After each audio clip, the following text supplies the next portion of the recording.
देखो बच्चों ये आई है, this is I is equal to, यहाँ पर मैं इसको सिंप्लीफाई करता हूँ, 0 से π/4 है, यहाँ पर देखो लॉग है बच्चों, ये देखो cos x को स्प्लिट करेंगे, साइन के नीचे cos लिखा तो साइन अपॉन cos 10x, और प्लस cos के नीचे cos लिखा तो 1। क्वेश्चन को देखो क्या हो गया, मैंने क्वेश्चन को थोड़ा सा सिंप्लीफाई कर दिया।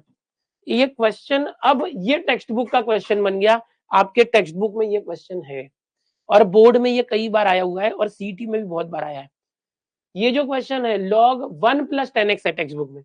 और 0 to π/4 है। इसका डायरेक्ट आंसर आपको याद होगा, अगर आपने बोर्ड के लिए प्रैक्टिस किया था तो मैंने जो प्रॉपर्टी सिखाई वही प्रॉपर्टी, कि भाई ये जो 0 है यहाँ पर जो भी है, तो ये x को ना इसमें से माइनस करते हैं। चलो इसको मैं करता हूँ, और ये जो है ये i नाम दिया इसको, ये 0 to π/4 है, देखना इजी करके दूंगा। log ये 10x है तो ये हो जाएगा 10, इस x की जगह π/4 माइनस x करो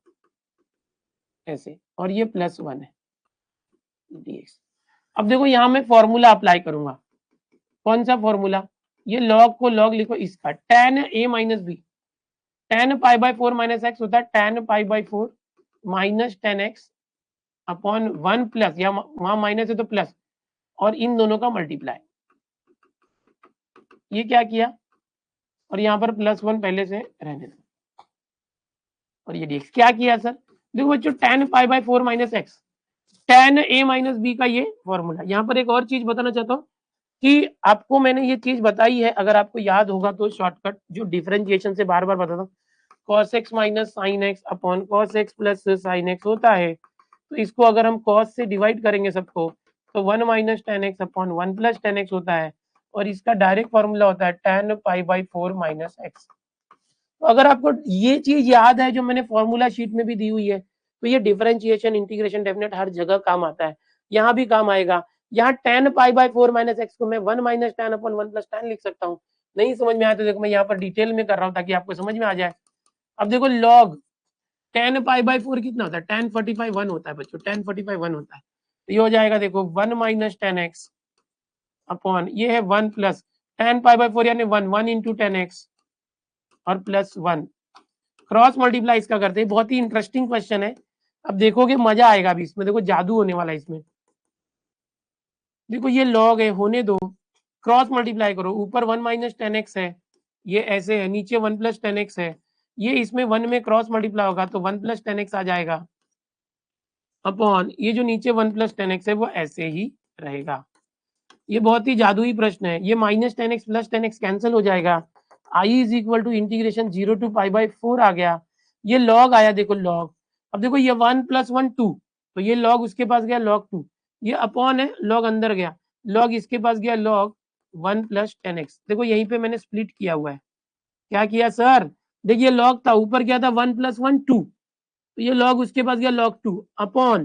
तो माइनस लॉग ऊपर वाले के पास लॉग भेजा, नीचे वाले के लॉग भेजा, और ये इंटीग्रेशन भी आगे भेज दिया, ये ले 0 π/4, और ये dx है, ये जो log 2 था इसके साथ भी dx लगाते, थोड़ा एक स्टेप डायरेक्ट कर दिया, घबरा मत जाना, है ना। ये log अंदर भेज दिया, माइनस 10x प्लस 10x 0, ये क्रॉस मल्टीप्लाई करने में 1 1 2 log 2 अपॉन है तो माइनस, log अंदर जाता है अपॉन को माइनस। अब देखिए आई है बच्चे, ये आई है,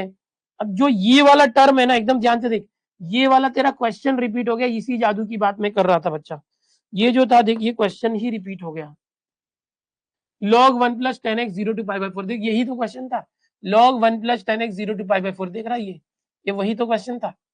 और इसका नाम क्या था, आई, तो इसको बदल के मैं क्या लिख दूंगा, आई, ये क्या हो जाएगा माइनस आई, समझ रहा है, ये क्या हो गया,